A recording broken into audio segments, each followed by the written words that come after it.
everyone, that's a lecture of chemistry for class 12th. Today's our topic is Nernst equation. Nernst equation. Nernst equation का हम use किस में करते हैं? It help in finding EMF of the shell at any concentration. आज तक हमने जो भी पढ़ा था ना, जो ईएमएफ या इलेक्ट्रोड पोटेंशियल हम निकाल रहे थे, वो किस पे था? वो 1 मोलर कंसंट्रेशन पे था। लेकिन ज़रूरी तो नहीं है ना हमें 1 मोलर कंसंट्रेशन ही दी मिले। अगर हमें और कोई 1 मोल से कम या फिर ज़्यादा कंसंट्रेशन दी मिले तो तब हम ईएमएफ ऑफ द शेल कैसे फाइंड आउट करेंगे, ठीक है? तब हम इलेक्ट्रोड पोटेंशियल कैसे फाइंड आउट करेंगे, ठीक है? तो ये क्या नर्नेस्ट इक्वेशन क्या फाइंड आउट करने में हेल्प करती है? EMF of the cell at any concentration और एट एनी टेम्परेचर, ठीक है? ये इक्वेशन होती क्या है? E is equal to E naught minus 2.303 RT by NF logarithm 10 base product by reactant, ठीक है? अब देखो, जो ई नोट है उसकी वैल्यू तो क्या होती है? फिक्स। ये क्या होता है? Standard electrode potential eight concentration 1 molar, है ना? ये होता है, फिक्स होता है, ओके? अब ये क्या होता है? This is E is EMF और electrode potential at any concentration and temperature, okay? ये क्या है? ये हमेशा हमें गिवन मिलेगा। ये स्टैंडर्ड ईएमएफ है या फिर आप इसको इलेक्ट्रोड पोटेंशियल बोल सकते हो, ठीक है? ये क्या है? स्टैंडर्ड इलेक्ट्रोड पोटेंशियल, ठीक है? या ईएमएफ, ठीक है? अब जो टेम्परेचर है वो हमें लेना है केल्विन में। टेम्परेचर किस में लेना है हमें? यहाँ पे ये जो टेम्परेचर है वो हम लेंगे केल्विन में, ठीक है? जो एफ है वो क्या होता है? Faraday constant. F is Faraday constant, ठीक है? जिसकी वैल्यू होती है 96500 कूलम्स, ठीक है? इसका मतलब क्या है कि charge of 1 mole of electron, charge of 1 mole of electron किसके इक्वल होता है? 1 फैराडे के। n क्या है यहाँ पे? जो n दे रखा है, n is number of electron lost या फिर गेन या फिर ट्रांसफर, कि कितने नंबर ऑफ इलेक्ट्रॉन है वो उस रिएक्शन में लॉस्ट हो रहे हैं, लूज हो रहे हैं, या फिर वो गेन हो रहे हैं, या फिर जितने ट्रांसफर हो रहे हैं। P क्या है यहाँ पे? P क्या है? Concentration of product, concentration of product. R is concentration of reactant, ठीक है? अगर हम गैस ले रहे हैं यहाँ पे तो पार्शियल प्रेशर लेंगे हम गैस का एटमॉस्फेयर में, ठीक है? एटमॉस्फेरिक प्रेशर लेंगे या फिर हम बार में ले सकते हैं, ओके? हम किसी भी इलेक्ट्रोड पे इस रिएक्शन को अप्लाई कर सकते हैं। अगर हम F की, R की, T की वैल्यू पुट करते हैं, ओके, तो हमारे पास इनकी वैल्यू क्या आ जाती है? तो हमारे पास जो E है, ईएमएफ ऑफ द शेल, किसके इक्वल हो जाएगा? Standard EMF of the cell minus 0.059 by n logarithm 10 base product by reactant. ये वैल्यू आ जाती है हमारी अगर हम इन तीनों की वैल्यू पुट करते हैं, आर टी एंड एफ की, ठीक है? ये थी हमारी नर्नेस्ट इक्वेशन जो हमें हेल्प करती है किसी भी इलेक्ट्रोड या किसी भी शेल का इलेक्ट्रोड पोटेंशियल या फिर EMF of the shell find out करने में eight any concentration and temperature, okay? अब हम इस पे कुछ न्यूमेरिकल करते हैं। देखो बच्चे, हमें क्या दे रखा है? फाइंड द रिडक्शन पोटेंशियल और ऑक्सीडेशन पोटेंशियल फाइंड आउट करना है। किसका? आयरन का, जिसकी कंसंट्रेशन है 0.01 मोलर, ठीक है? 0.01 मोलर तो नहीं है ना, सॉरी 1 मोलर तो नहीं है ना, अलग है 1 मोलर से। ये क्या दे रखा है? इसका क्या हो रखा है? रिडक्शन हो रखा है ना इसका, +2 से 0 में स्टेट में आ गया एट 25 डिग्री सेल्सियस पे, ठीक है। फिर यहाँ पे क्या रखा है, यहाँ पे भी रिडक्शन पोटेंशियल की वैल्यू ही दे रखी है हमें, इसकी वैल्यू है 0.0545 वोल्ट, ठीक है। हमें इलेक्ट्रोड पोटेंशियल निकालना है 25 डिग्री सेल्सियस में। तो हमें पता है कि जो EMF ऑफ द शेल है वो कैसे निकलेगा, eight any concentration E0 minus 0.0591 n logarithm base 10। हमें आर एस उनकी वैल्यू पुट करने की ज़रूरत ही नहीं है, हम सीधा इस फॉर्मूले से निकाल देंगे। आपको ये 2 फॉर्मूले याद रखने हैं। कौन से, ये फर्स्ट मैंने बताया था, सॉरी,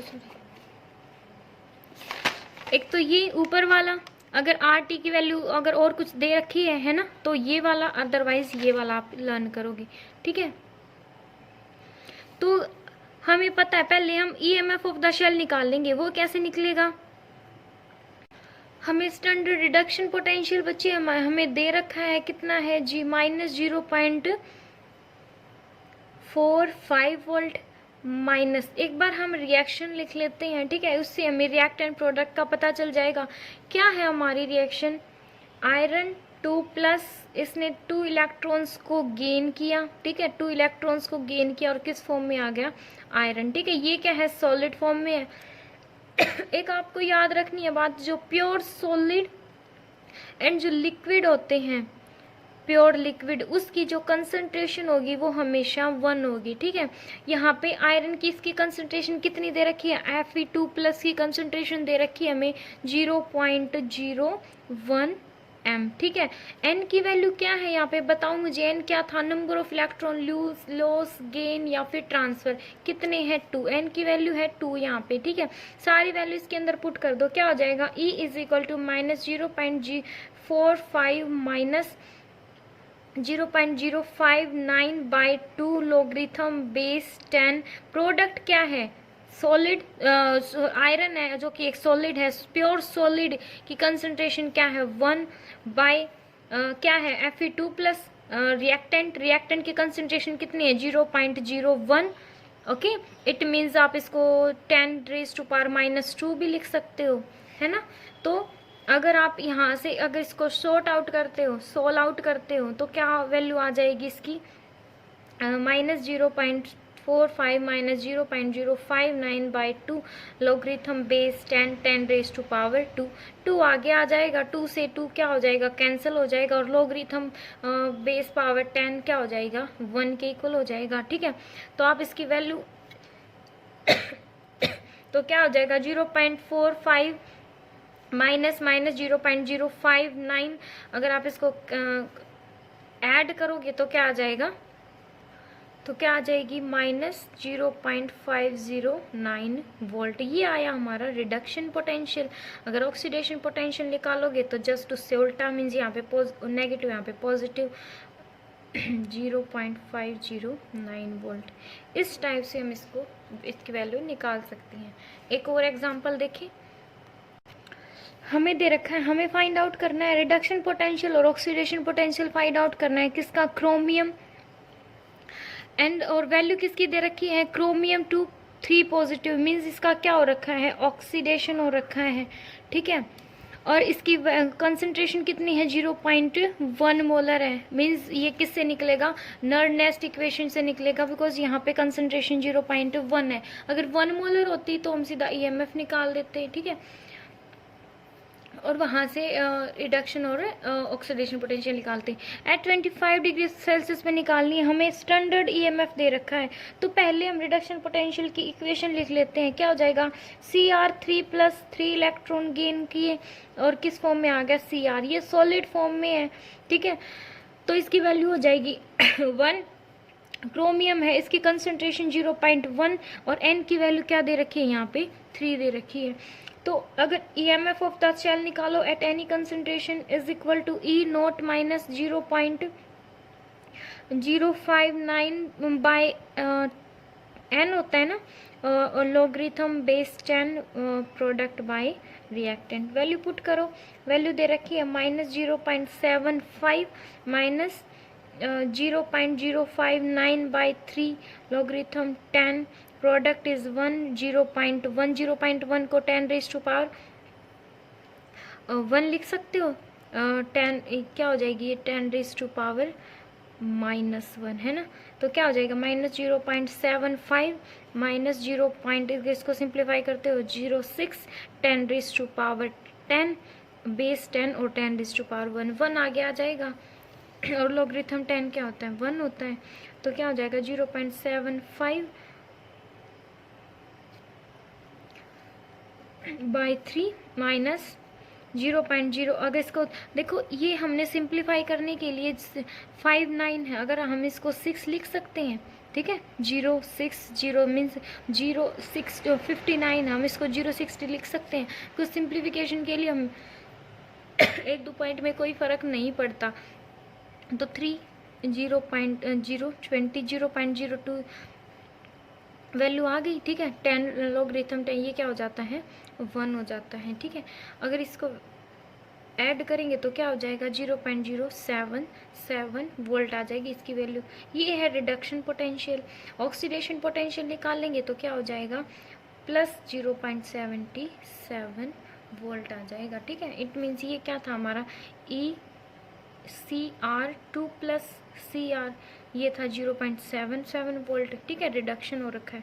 ऑक्सीडेशन निकालना है तो CR3 प्लस, तो क्या हो जाएगा +0.7 वोल्ट। इस टाइप से हम फाइंड आउट करेंगे electrode potential at any concentration.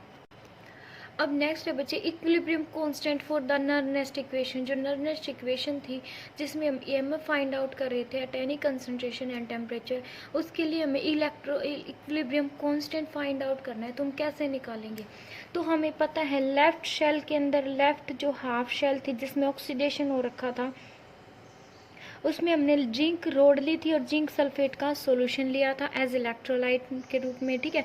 ये है हमारा साल्ट ब्रिज। ये क्या है कॉपर सल्फेट सॉल्यूशन, ठीक है, उसके अंदर हमने कॉपर रोड ली थी।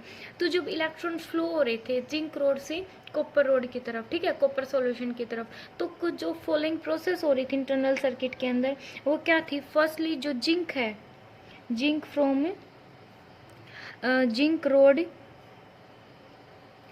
passes into the solution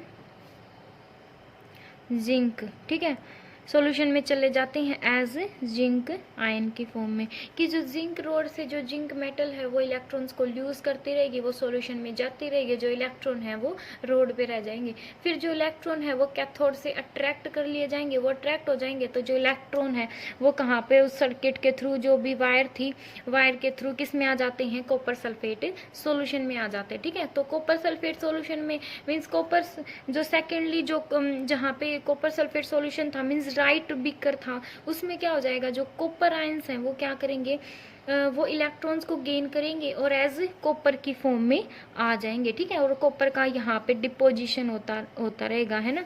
और थर्ड थिंग्स क्या थी कि जो सल्फेट आयन है, अब यहाँ पे उसकी जो कंसंट्रेशन है चेंज हो गई ना, सल्फेट आयंस कम रह गई, कॉपर है वो उसका डिपोजिशन होता रहा कॉपर रोड के ऊपर। तो जो सल्फेट आयन है फ्रॉम कॉपर सल्फेट सॉल्यूशन से, sulphate ion from copper sulphate solution के वो फ्लो हो जाएंगे किससे, जिंक सल्फेट सॉल्यूशन के उसमें फ्लो हो जाएंगे जिंक सल्फेट सॉल्यूशन में, किसके थ्रू, साल्ट ब्रिज के थ्रू, किसके थ्रू, साल्ट ब्रिज के थ्रू। एज ए रिजल्ट जो जिंक सल्फेट की जो कंसंट्रेशन है, ठीक है, किसकी, जिंक सल्फेट सॉल्यूशन की जो कंसंट्रेशन है वो इंक्रीज हो जाएगी और कॉपर सल्फेट सॉल्यूशन की जो कंसंट्रेशन है वो डिक्रीज हो जाएगी, ठीक है। किसकी डिक्रीज हो जाएगी, कॉपर सल्फेट की, ठीक है। और आपको पता है कि जो इलेक्ट्रोड पोटेंशियल है, इलेक्ट्रोड पोटेंशियल वो डिपेंड करता है कंसंट्रेशन ऑफ टू इलेक्ट्रोड। जो इलेक्ट्रोड है ना इनकी कंसंट्रेशन पे डिपेंड करता है, हमने पहले पढ़ा था, है ना, ऐसा पढ़ा था। तो इन दोनों सॉल्यूशन में जो कंसंट्रेशन है इलेक्ट्रोड्स की वो क्या हो गई, चेंज हो गई। तो एक स्टेज ऐसी आएगी जिसमें क्या हो जाएगा, जो दो हाफ शेल है, ये टू जो हाफ शेल है लेफ्ट और राइट, इन टू हाफ शेल में जो इलेक्ट्रोड की जो कंसंट्रेशन है वो इक्वल हो जाएगी, वो क्या हो जाएगी, इक्वल हो जाएगी। और जब इनकी कंसंट्रेशन इक्वल हो जाएगी, मीन्स इतने ही तो करंट जो इलेक्ट्रॉन्स हैं वो फ्लो रहे हैं, ठीक है, मीन्स करंट भी उतना ही फ्लो रहा है। और जितनी जिंक सल्फेट आयन की कंसंट्रेशन अगर ये चेंज हो रही है इनकी कंसंट्रेशन, तो इलेक्ट्रॉन पोटेंशियल किस पे डिपेंड करता है, इनकी कंसंट्रेशन पे डिपेंड करता है। तो एक स्टेज ऐसी आएगी कि जिंक सल्फेट सॉल्यूशन की और कॉपर सल्फेट सॉल्यूशन की कंसंट्रेशन है वो इक्वल हो जाएगी। अगर वो इक्वल हो गई तो उस टाइम पे क्या हो जाएगा, जो करंट है वो फ्लो करना बंद कर देगा, ठीक है, करंट फ्लो नहीं होएगा। अगर करंट फ्लो नहीं होएगा तो जो ईएमएफ है उस शेल का, ईएमएफ ऑफ द शेल वो क्या हो जाएगा, जीरो हो जाएगा। क्या हो जाएगा, वो जीरो हो जाएगा, ठीक है। अब यहाँ पे क्या आ गया, इक्विलिब्रियम अटेन कर लिया। समझ आया क्या अटेन कर लिया, कि जो रिडक्शन ऑफ सेल है वो किसके इक्वल हो गई, ऑक्सीडेशन ऑफ सेल के इक्वल हो गई, ठीक है। कैसे कैसे रिएक्शन होंगी, जो जिंक है कॉपर टू, ये हम शेल रिएक्शन लिख रहे हैं, क्या हो जाएगा, ये फॉरवर्ड और बैकवर्ड डायरेक्शन में, ठीक है, जिंक टू पॉजिटिव और कॉपर, ये सॉलिड फॉर्म, ये एक्वस फॉर्म, ये एक्वस फॉर्म और ये सॉलिड फॉर्म, ठीक है। जब जो जिंक और कॉपर आयन की कंसंट्रेशन है वो जब इक्वल हो जाती है, ठीक है, तो क्या होगा, it means the concentration of copper ion and zinc ion at इस दिस स्टेज, मीन्स एक ऐसी स्टेज आएगी कि जो इनकी कंसंट्रेशन है वो इक्वल हो जाएगी। मीन्स वहाँ पे क्या आ गया, इक्विलिब्रियम आ गया। क्या आ गया, इक्विलिब्रियम आ गया, ठीक है।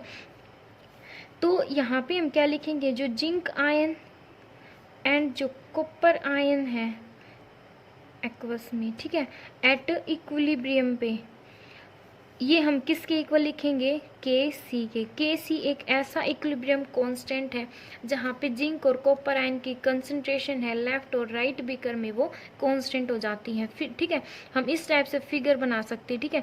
ये क्या हमारा ऑक्सीडेशन ऑफ सेल के इलेक्ट्रॉन्स है वो लूज होते जा रहे हैं, ठीक है। मेटल इलेक्ट्रॉन को लूज करते जा रही हैं, इलेक्ट्रॉन्स है वो फ्लो करते जा रहे हैं, ठीक है। एक यहाँ पे आके रुक जाते हैं, ठीक है। फिर रिडक्शन ऑफ सेल में जो मेटल है वो इलेक्ट्रॉन्स को गेन करती जा रही है, डिपोजिशन होता जा रहा है, ठीक है। तो एक स्टेज ऐसी आ जाती है जहाँ पे ये दोनों है वो मीट कर जाते हैं, दोनों की कंसंट्रेशन है वो इक्वल हो जाती है, ठीक है। तो यहाँ पे क्या आ गया, इक्विलिब्रियम आ गया। ये है ऑक्सीडेशन हाफ रिएक्शन, ये है रिडक्शन हाफ रिएक्शन, ठीक है। तो इस कंडीशन में जो ईएमएफ ऑफ द शेल है वो क्या हो जाएगा, जीरो हो जाएगा। तो according to नर्नेस्ट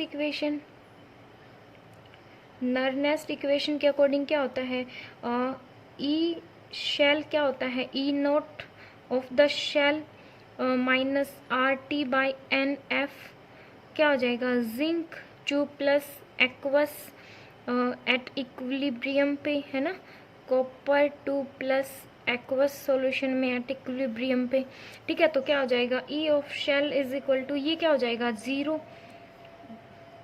E naught shell minus R T by N F, इसकी वैल्यू क्या है, के सी, इक्विलिब्रियम कांस्टेंट हमने मान लिया, ठीक है।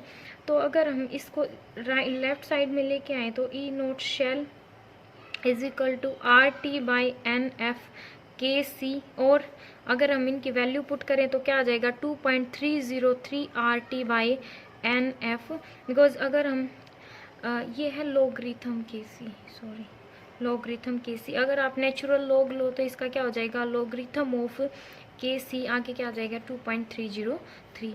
तो E naught cell, E M F of the cell at standard condition क्या हो जाएगा, 0. अगर आर टी और एफ की वैल्यू पुट करो तो क्या हो जाएगा, 0.0591 बाई एन लॉगरिथम ऑफ के सी एट 298 केल्विन। ये आ जाती है हमारा इक्विलिब्रियम कांस्टेंट फॉर नर्नेस्ट इक्वेशन। आपको ओनली ये याद रखना है, अगर आपसे पूछे इक्विलिब्रियम कांस्टेंट निकालना है किसी भी रिएक्शन के लिए तो आप कौन सी, जैसे हम एक एग्जांपल कर लेते हैं इसके लिए। फॉर एग्जांपल हमें दे रखा है कैलकुलेट, हमें क्वेश्चन दे रखा है कैलकुलेट द इक्विलिब्रियम कांस्टेंट निकालना हमें किसके लिए, इस रिएक्शन के लिए। रिएक्शन क्या है, कॉपर +2 Ag+ ठीक है। और क्या फॉर्म करती है, कॉपर और सिल्वर फॉर्म करती है, ठीक है, कॉपर आयंस फॉर्म करती है। हमें ये क्या है, प्लस प्लस से क्या हो रखा है इसका, zero oxidation means reduction potential दे रखा है, यहाँ पे भी क्या दे रखा है, रिडक्शन पोटेंशियल। तो हमें रिडक्शन पोटेंशियल में ही वैल्यू चाहिए, अगर ऑक्सीडेशन पोटेंशियल देता तो हम इसको कन्वर्ट कर देते, ठीक है। तो हमें पता है जो शेल रिएक्शन क्या होती है, कॉपर, पहले हम शेल रिएक्शन लिखेंगे, शेल रिएक्शन में क्या लिखेंगे, copper, copper 2 positive aqueous form में, ये salt bridge Ag plus aqueous form में और Ag, इस टाइप से हम क्या लिखेंगे, शेल रिएक्शन लिखेंगे, ठीक है। इस ये लिख रखी है यहाँ पे, ठीक है, हम उसको साल्ट ब्रिज इस टाइप से लिख देंगे, ठीक है, पूरी शेल रिएक्शन। फिर आपको पता है E naught of the cell कैसे निकालते, EMF ऑफ द शेल कैसे निकालेंगे हम, ई नोट कैथोड माइनस ई नोट एनोड, ऐसे निकालते हैं ना। तो कैथोड पे क्या है 0.80 माइनस 0.34, क्या हो जाएगा 0.46 वोल्ट। तो E naught of the cell किसके इक्वल होता है, 0.0591 by N logarithm of KC है, ठीक है। तो n की वैल्यू बताओ भाई, यहाँ पे क्या है, n की वैल्यू क्या होएगी, ये 2 इलेक्ट्रॉन्स को, इलेक्ट्रॉन्स देख लो भाई कितने लूज कर रहे हैं, कितने इलेक्ट्रॉन्स को लूज कर रहे हैं, 2 इलेक्ट्रॉन्स को लूज कर रहा है, तो n की वैल्यू हो जाएगी 2। तो इसकी value 0.46 is equal to 0.0591 by 2 logarithm of KC की हमें वैल्यू फाइंड आउट करनी है, ठीक है। तो यहाँ पे अगर इसको इससे मल्टीप्लाई करेंगे तो क्या आ जाएगा 0.46 बाई 2 मल्टीप्लाई 2 और ये नीचे 0.0591 is equal to logarithm of KC, ठीक है। अगर हम इसकी वैल्यू फाइंड आउट करते हैं इसको, तो क्या हो जाएगा logarithm KC is equal to 15.566। अगर हम इसका लॉगरिथम KC है तो एंटी लॉग लेते हैं, तो anti log KC is equal to anti log of 15.56 is equal to 3.6 multiply 10 raise to power 15, ये वैल्यू आ जाती है। इस टाइप से आपको क्या करना है, इक्विलिब्रियम कांस्टेंट फाइंड आउट करना है, ठीक है। ई नोट शेल तो आपको आता ही है, कैथोड माइनस एनोड, बस सिंपली वैल्यू पुट कर दो, ठीक है, बस ये हो जाएगा।